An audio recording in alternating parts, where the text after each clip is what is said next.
Hello, everyone. My talk for today is under the title of Communicate to Learn and Learn to Communicate. As the title tells, it's at the intersection of machine learning and communications. There will be a lot of overlap between my talk and Mehdi's talk. So let's take it positively. So if you lost the focus for some time during Mehdi's talk, then this is like a second chance to learn more about our going on research at the ICON group. So I will first start by motivating the topic. Then I will jump to talk about the first part of the topic, which is about the topic of communicate to learn, or what we also call communication for machine learning. Under this topic, I will first give a brief introduction to federated learning. Then I will also talk about some other distributed machine learning frameworks beyond federated learning. And then I will jump to talk about the second topic, which is the topic of learning to communicate, or what we also call machine learning for communications. After that, I will briefly talk about some projects where University of Oulu is either leading or contributing to some of the EU projects.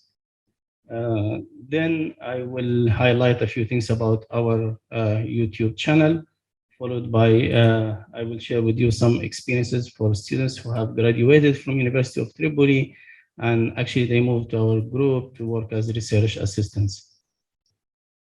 So to motivate the problem, we live in the era of the data, where a huge amount of data is generated everywhere and every second.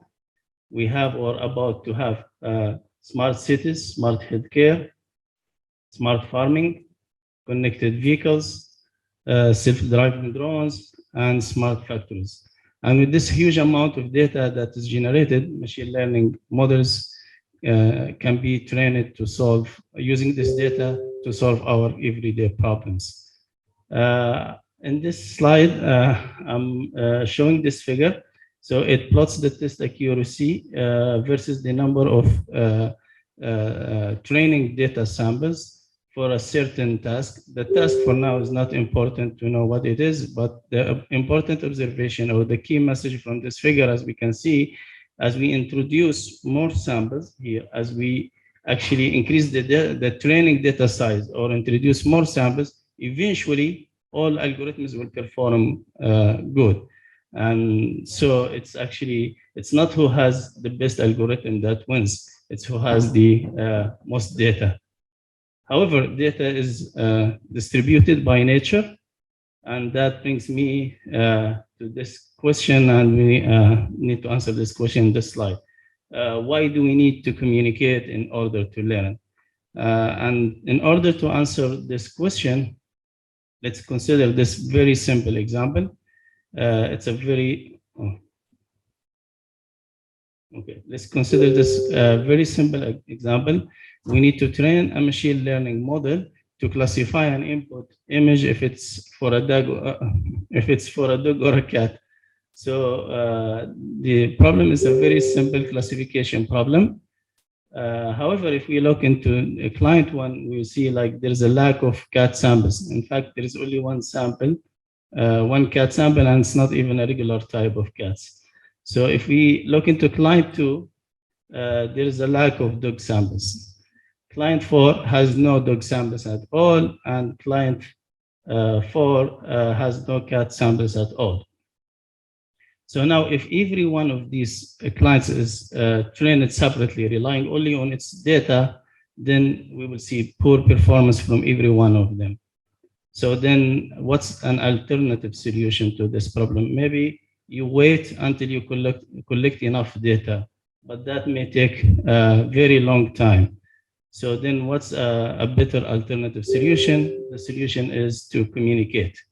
If they communicate, okay, then they will be able to train a model using the distributed data, and they will train fast, and they can build a better machine learning model that can give more accurate decisions about the classifications. However, to avoid any scalability issues, the underlying communication system needs to be designed very well, and the communication resources needs also to be managed very well. So now let's motivate the other part. Why do we need to learn how to communicate? And again, in order to motivate this, let's look into this example. It's a 360-degree video streaming example where the video is divided into chunks. The chunk is, one chunk represents what's displayed in the screen for a duration of a few seconds, typically from 1 to 4 seconds.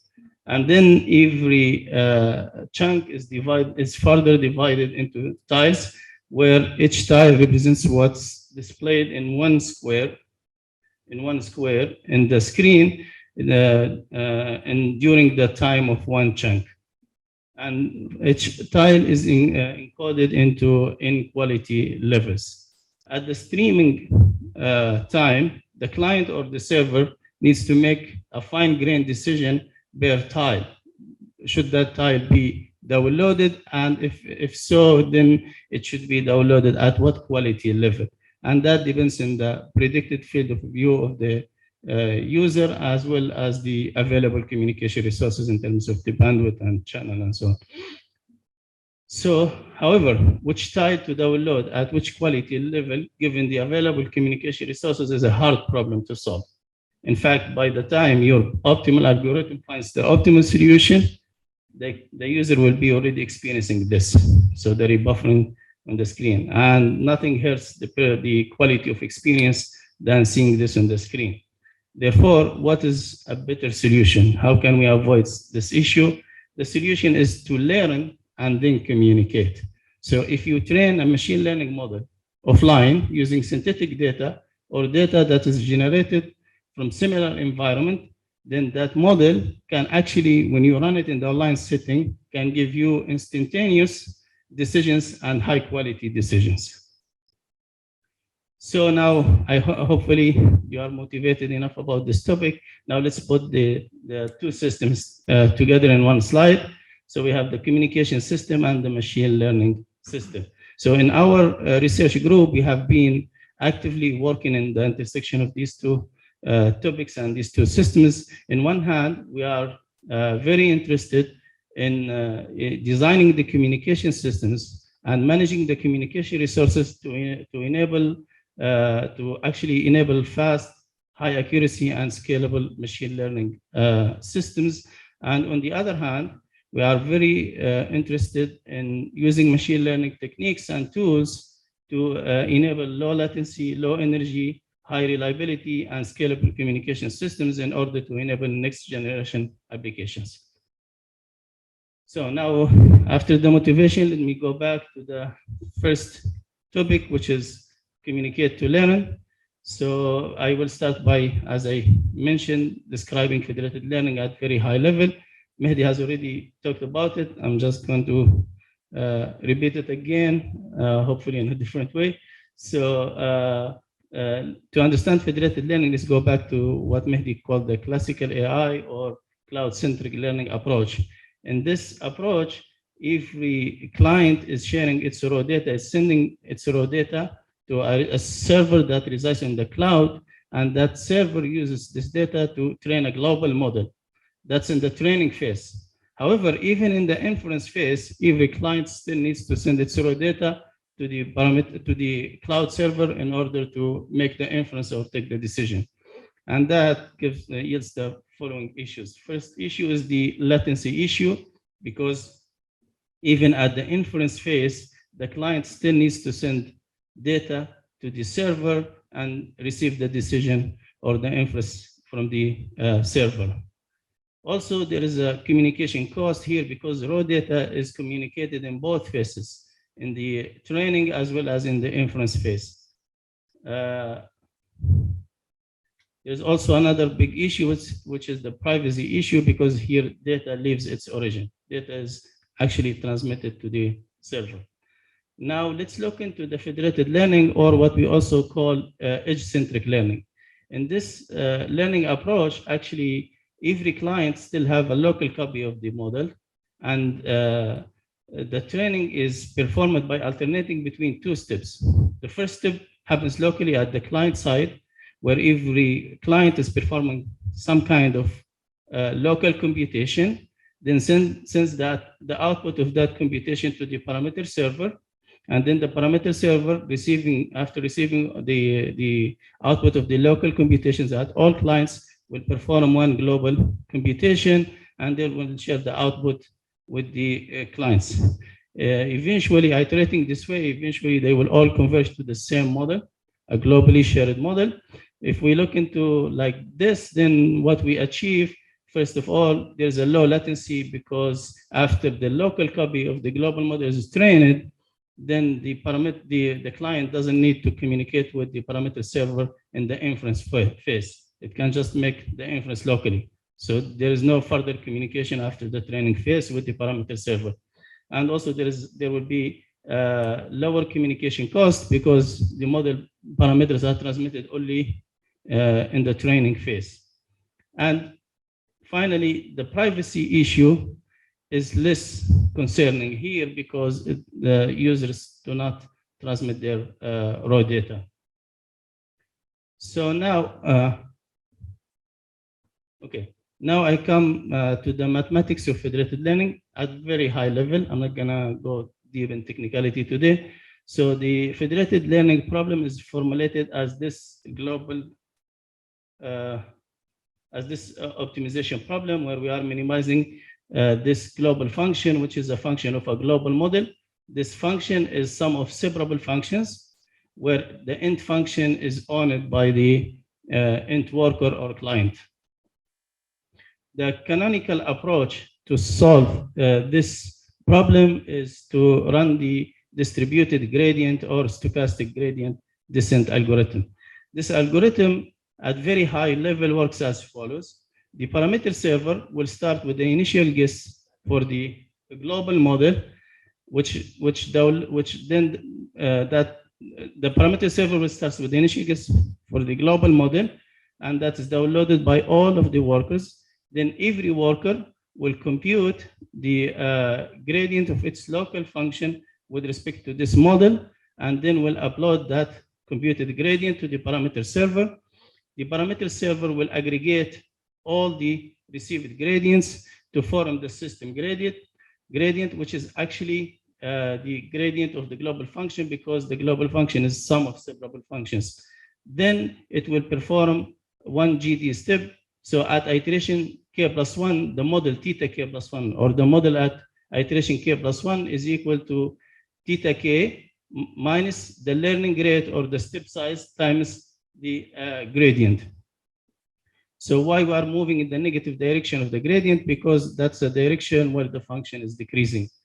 Eventually, iterating this way, eventually they all converge to the same model, which is optimal if every under the condition of very small step size, if every function fn is convex. If the function is non-convex, then it will converge to a stationary point. So one thing to mention here, if we are running the stochastic algorithm, then actually every worker will compute the stochastic gradient instead of the gradient. Now, this algorithm has two issues. The first issue is the slow convergence. So it takes so long in order to converge. So, and that will consume more communication resources. The second issue is the scalability issue.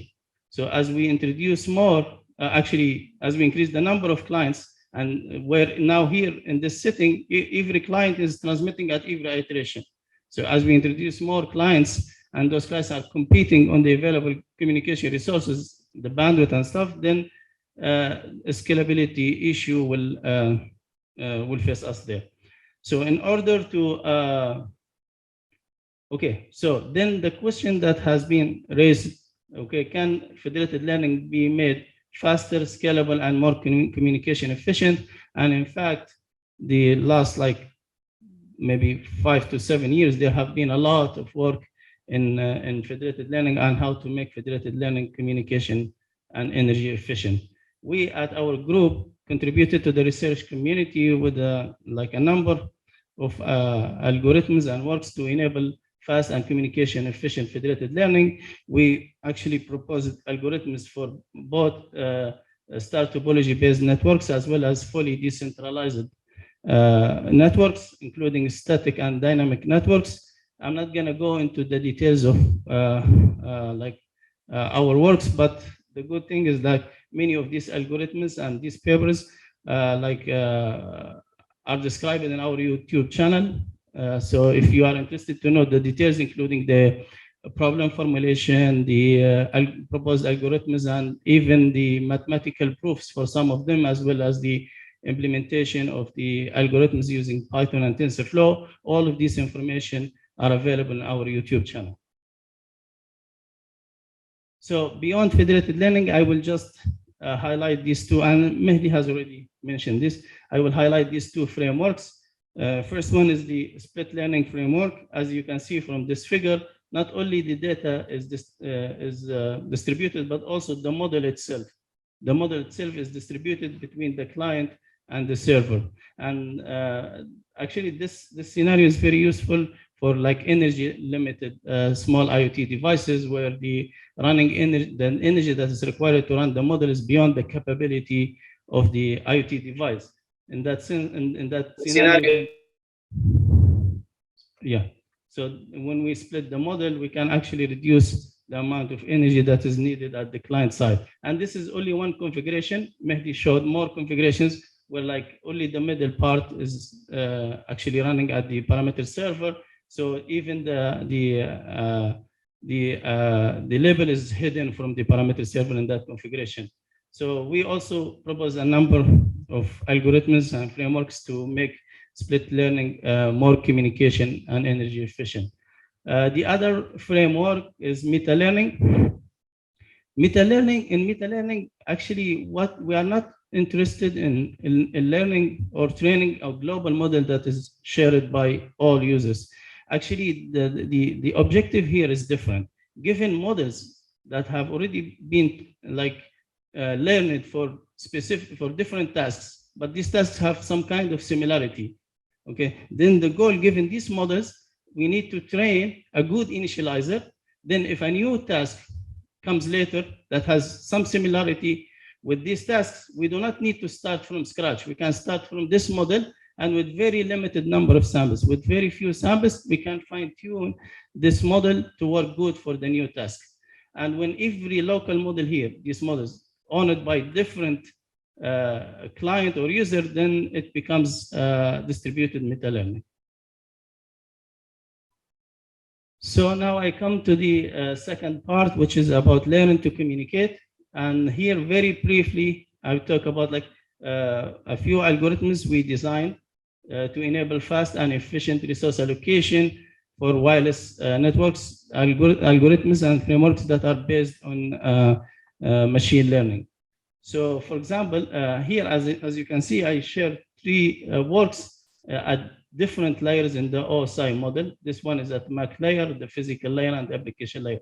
For the first problem, actually what we are trying to do here is to, let me start with the setting. So the setting is a remote sensing. We have a factory that is monitored remotely, and one sensor needs to be chosen at a given time to send its output. And our goal is to minimize the average age of information at the monitoring side, while maintaining the probability that the age of information, the maximum age of information below a certain threshold, maintaining the probability of maintaining the probability of that the maximum age of information below a certain threshold. I would say, okay, so with high probability, the age of information, the maximum one with high probability should not run below a certain predefined threshold. So there is the average part of the objective function, and there is also this constraint. So we need to respect. The problem is formulated as an optimization problem, but we cannot run the optimal algorithm because of the high complexity and the long running time. Then what we do, actually, we train the reinforcement learning agent in the offline setting using synthetically generated data. And then we use, we trained it, and then we use it to give instantaneous decisions for the online algorithm. Similar thing applied to this problem, the problem of vehicle cell association in vehicular networks. The same thing, the problem is formulated as an optimization problem, but then due to the complexity of the optimal algorithm, we just go with the reinforcement learning based approach, where we train the reinforcement learning in the offline setting, and then we use it just to give instantaneous decisions in online settings. And in both works, we have actually show superiority of the proposed approach compared to the classical ways or many existing works in terms of the performance, as well as the algorithm, the complexity and the cost of running the algorithm. The last work is about 360-degree video streaming. The setting is shown here. We assume a number of users. Every one of them is watching a 360-degree video, and they are sharing the communication resources. So here in this problem, we have a number of base stations, and our goal again here is to maximize the average quality of experience, but also we want to make sure that the probability of falling below a certain predefined rate for kept below. So again, it's the same thing. So the probability of, so we are maximizing the average rate, okay, but at the same time, we want to make sure that the minimum rate, like the probability that the minimum rate falls below a predefined threshold is kept low. Okay, so there is this average versus the extreme one. So therefore, this problem actually is decomposed into two sub-problems. The first problem is the scheduling problem, which user to choose at any given time slot in the during the, so we define the system coherence time into time slots, and we make a decision per user which one to serve at that time slot. And that's the first problem, which is a purely physical layer problem, because this problem is actually a cross-layer optimization problem. The first part is solved using a gritty algorithm, and it's shown to be optimal here. But the second part is how to use that rate to push the quality of every tile to its maximum, given the predicted field of view. That in that problem, which is an application layer problem, we actually use a technique based on multi-agent reinforcement learning. And again, actually, we compare with different existing algorithms, and we show superiority in terms of the performance as well as the running cost. So now I will just highlight like a few projects that University of Oulu is either leading or contributing to. I will start with the 6G flagship project. This project is led by the Center of Wireless Communications at University of Oulu. It's actually the first 6G research program in the world. The goal or the objective of this project is to create the essential 6G technological components and tools. It's supported by the Finnish government. It started in 2018, and it's gonna be like it's lasting until 2026. And just to mention here, this website is the official website of the program, and you can go there. There is actually plenty of material there, including like research areas, white papers, videos, presentations. So it's like a full, very, very informative website. So everything you need to know about 6G, you can find there. And also the current research activity on that. Then there is this EU project called Intelliot. This is a very big also EU projects where there are 13 partners from both academia and industry are involved in it.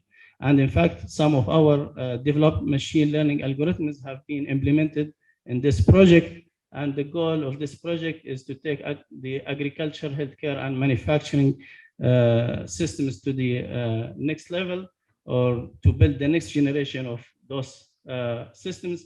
For example, when with intelligent technologies, farming machinery can be actually semi-autonomously operated with the help of drones. For the healthcare, patients can be monitored and treated remotely, and medical intervention is requested based on predictions. And it also actually proposes a very nice idea here for the manufacturing use case, where manufacturing is actually offered as a service. So where tenants can actually share the machinery tools. So they avoid, it's actually very business disruptive model. So clients can avoid the high cost of the initial investment. They can just go ahead and use the service where actually manufacturing is provided as a service. So this is another project that started very recently. We are at the very early phase of this project. It also involves 13 partners from both academia and industry, and it's about designing 6G or system. So as you can see here from these are 6 objects I show here, but there are more. There are many of them involve machine learning here. So design and implement novel 6G system architecture and integrate distributed artificial intelligence in the system in order to enable combined communication, computation, and control. Also create AI-driven management and orchestration and control frameworks for 6G networks. And here, this is an interesting thing that is also put as one of the objectives that will be achieved, which is what they call crowdsourcing AI. The idea of crowdsourcing AI, the models, that there will be a pool of models and data, and then you can users can actually use these models, take one model and then fine tune it further in order to serve you. So there are models that can be taken as initializer for your task, and then you fine tune them to your task, or there will be data available to train your model further or to a certain level, then you can fine tune it using your local data. One of the interesting use cases, there are many use cases in this project, but one that I thought it's interesting to share, which is the use case of immersive extended reality. The goal is to enable remote teaching while maintaining the experience of in-class teaching using holographic displays. So about our YouTube channel, as I already mentioned, we have a YouTube channel, and many of our presentations and conferences or pre-recorded presentations are available in our YouTube channel. And we are also teaching a course there, like advanced course that is taken by master and PhD students in the department IT, I forget the name of the department. So it's a Information Technology and Electrical Engineering Department at University of Oulu. The course's name is Strategic Learning in Wireless Networks. In this course, all the lectures of the course are available in our YouTube channel, and there you will find many useful materials in the intersection of wireless communications and machine learning.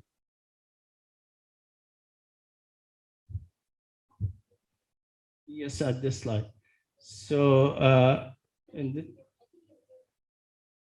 yes, yeah, just a second. Yeah, he will unmute him. So here I'm sharing experiences for some people who moved from University of Tripoli after graduating to work in our group. The first guy is, at the moment, he joined us like 2 years ago. He published his first conference paper already, and now he's about to submit his first journal paper. The second guy is Muhammad Badi. Muhammad Badi just arrived yesterday to Oulu, so today is his first day. I don't know if he is, if he joined us or not. So maybe he can just share like the first day experience. But let's hear from Abdul Momin first. السلام عليكم، أهلا جميعا. مداخلتي حتكون سريعة بالعربي لأنها حتكون مستهدفة الطلبة أكثر شيء. أي حد مهتم إنه يكمل ماسترز مستقبلا ويبدأ أو يبدأ كريسيرشر. اسمي عبد المؤمن غلقة، حاليا ريسيرش اسيستنت في السنتر فور وايرلس كوميونيكيشنز في جامعة أولو في فنلندا، وكذلك طالب ماستر في برنامج الوايرلس كوميونيكيشن انجينيرنج اللي تعطي فيه الجامعة. تخرجت سنة 2019 من جامعة طرابلس قسم الهندسة الكهربائية والإلكترونية، ومشروع تخرجي كان channel estimation for of DM systems using deep learning.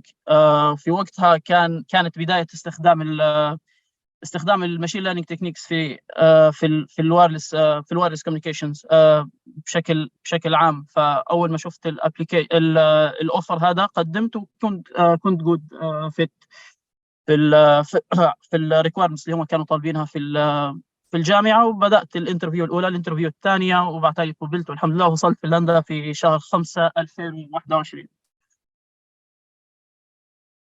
يس.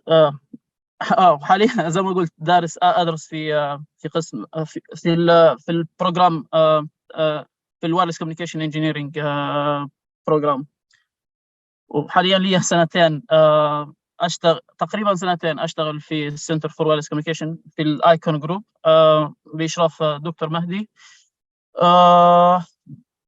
يس. والسنه الماضيه زي ما قال انيس قبلت اول ورقه بحثيه هي في الاي سي سي كونفرنس، وحاليا شغال على اكثر من بروجكت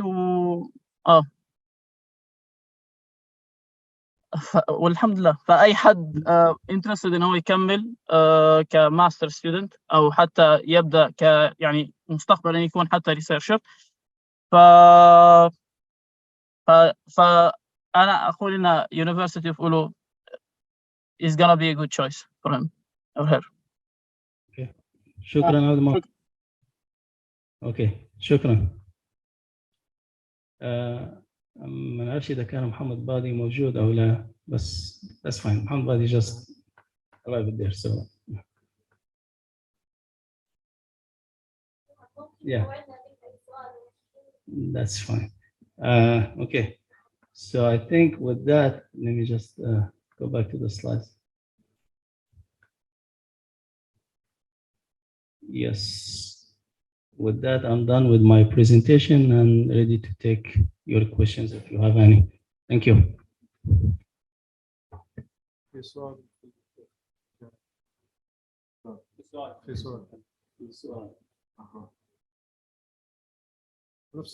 Application that use meta learning. A certain application, I don't have one on top of my mind now because it's not. It's like okay. I can give like some use case for. Let me just use the simplest data set as an example for my use case. Like for example, assume MNIST data set contains like handwritten digits from 0 to 9. Let's say like there are 2 or 3 clients that are actually trained in not the whole 0 to 9 digits. Like every one of them is trained in a part of those digits, and there is some overlap there. Then if every one of them is trained separately, then if we train a good initializer from those, then when like a new task that arrives, like to classify another segment in that 0 to 9, not the whole, but another part of it, then maybe we shouldn't start from scratch. Then the initializer that has been trained using the first 2 or 3 tasks can just be used as an initializer, and then we fine tune it to the new task. Let's say, for example, the first task is trained to classify digits from 1 to 7, and the other one is classified to train digits from 5 to 8, and then there is a third one that came later, is trying to classify digits from 7 to 10. Okay, then maybe if we train an initializer based on the first two tasks, then we can use that as a good initializer with very few samples from the new classes, as well as the classes that have already been exposed. With very few samples, we can fine tune to the new task. That's take that as an example, and you measure based on that. I don't have a very specific practical example on top of my mind now, but yeah, that could be a good example just to use for the sake of explanation.